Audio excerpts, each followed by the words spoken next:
Hi welcome back to W civil examination और आज हम करने वाले हैं इस टॉपिक में प्रोक्योरमेंट ग्लोसरीज के एमसीक्यूज।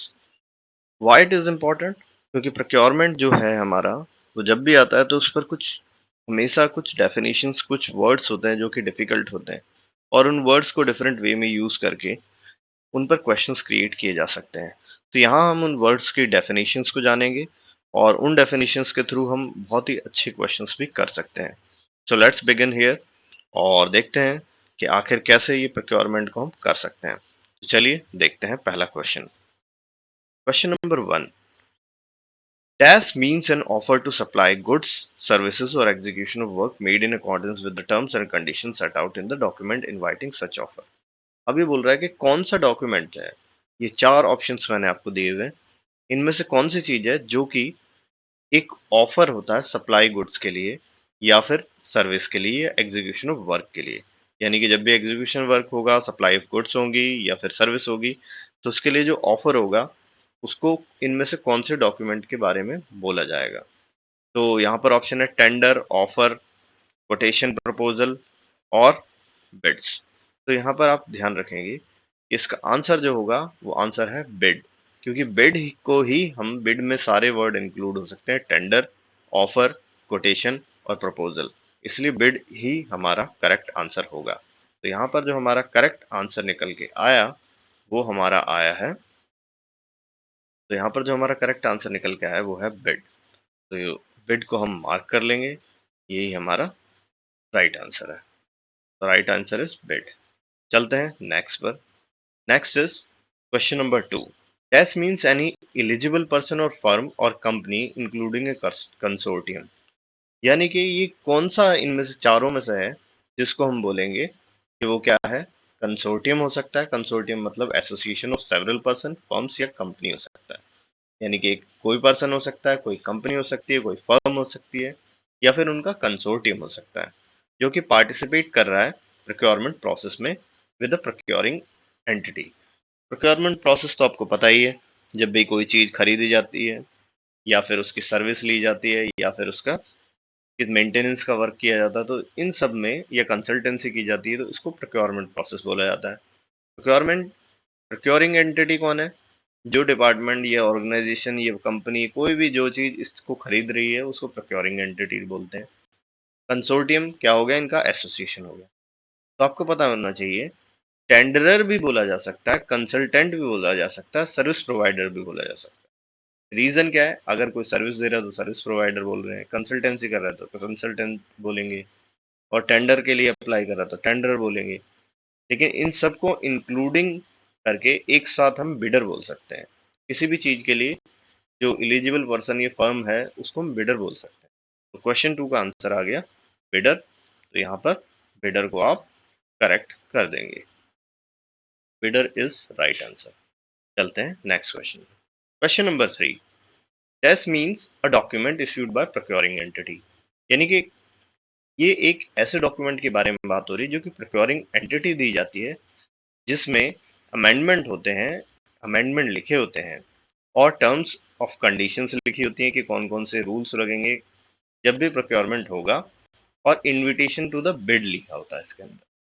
तो एक ऐसा डॉक्यूमेंट के बारे में बात हो रही है, हमें उस डॉक्यूमेंट की डेफिनेशन उसका नाम बताना है, जिसमें प्रोक्योरिंग एंटिटी सारे रूल्स लिखती है, टर्म्स एंड कंडीशन लिखती है और सारी चीजें लिखकर दे देती है। तो इसका आंसर देखते हैं।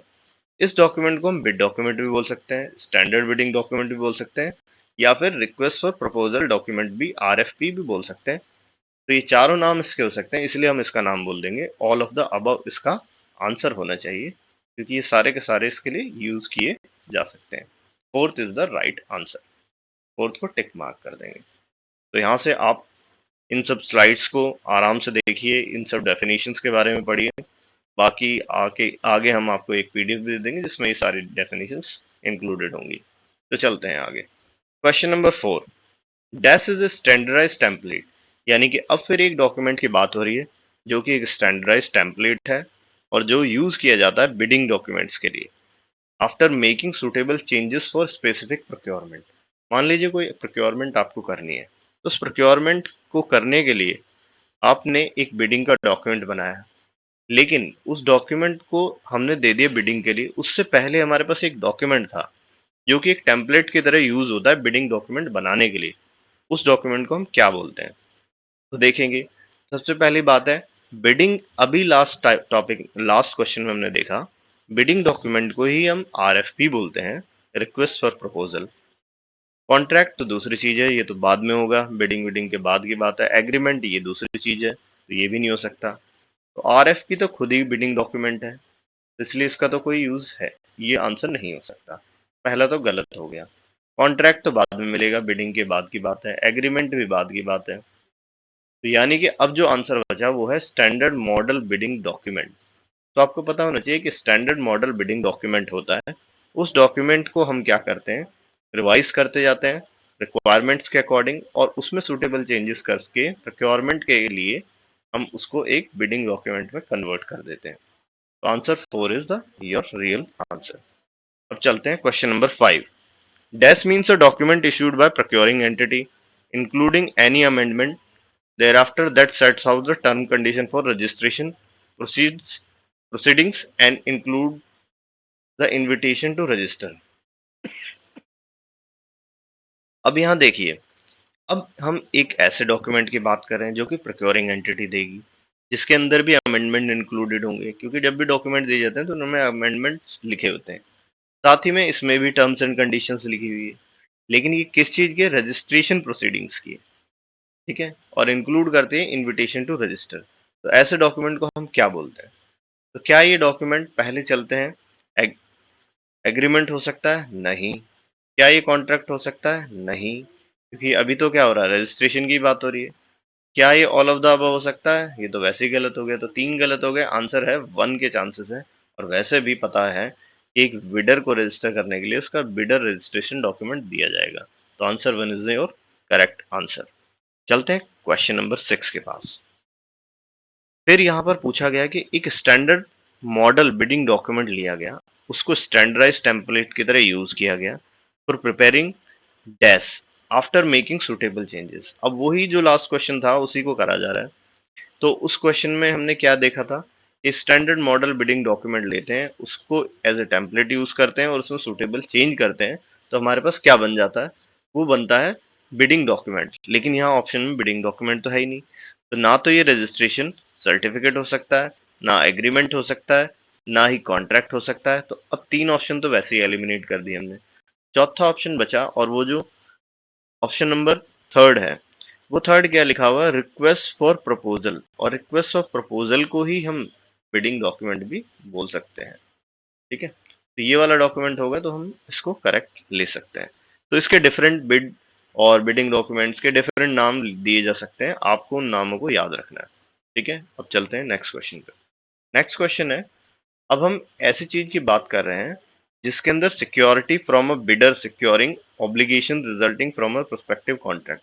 अब मान लीजिए कि आप एक कॉन्ट्रैक्ट मिलने वाला है किसी बिडर को, तो उससे पहले हम उससे क्या करेंगे, ये देखेंगे कि अगर वो उस काम को लेने के बाद में, अवार्ड कॉन्ट्रैक्ट होने के बाद में, अगर वो क्या करता है, वैलिडिटी के टाइम में पूरा काम नहीं करता, डेडलाइन मीट नहीं करता, कॉन्ट्रैक्ट साइन करने में मना कर देता है, ठीक है, ऐसी चीजें करता है, तो ऐसे केसेस में हम क्या कर सकते हैं? तो ऐसे केसेस में एक डॉक्यूमेंट को बिडर से साइन करवाया जाता है, और वो डॉक्यूमेंट क्या करेगा, एक श्योरिटी देता है, और उस श्योरिटी वाले डॉक्यूमेंट्स को, ठीक है, जो है उसके थ्रू क्या होता है कि एक अमाउंट जो है वो उस बिडर से लिया जाता है, जो कि एक सिक्योरिटी की तरह यूज किया जाएगा। तो इस अमाउंट को हम क्या बोल रहे हैं, या फिर जो इस चीज को हम बोलते क्या है? तो ये चीज हो सकती है बिडिंग सिक्योरिटी, या बिड सिक्योरिटी, या फिर अर्नेस्ट मनी डिपॉजिट। तो कुछ केसेस में अर्नेस्ट मनी डिपॉजिट बोला जाता है, या फिर बोला जाता है बिड सिक्योरिटी। तो इसलिए दोनों ही सही है, तो 1 and 2 सही है, तो आंसर नंबर 3 लगाना है, और आंसर नंबर 4 इज रॉन्ग। तो आज हमने इस ग्लॉसरी में 7 क्वेश्चंस देखे। अब नेक्स्ट वीडियो में फिर हम और क्वेश्चंस देखेंगे, इन्हीं से बेस्ड, इन डेफिनेशन बेस्ड, और उसके बाद फिर हम कंसल्टेंसी को भी उठाएंगे, और कंसल्टेंसी के अंदर जो इंपॉर्टेंट क्वेश्चंस हैं वो टॉपिक मैं आपको समझाने की कोशिश करूंगा। Till then you can prepare at our app. हमारी ऐप पर आप जाकर प्रिपेयर कर सकते हैं, वहाँ पर टेस्ट सीरीज अवेलेबल है। You can subscribe to our channel, और इस यूट्यूब चैनल पे आइए और वहाँ पर डेली जो आपके पास कुछ ना कुछ वीडियोस अपलोड हो रहे हैं, उन वीडियोस को आप देखते रहिए। साथ ही में हमारे टेलीग्राम चैनल को ज्वाइन कीजिए, जहाँ पर डेली क्विज अवेलेबल होता है।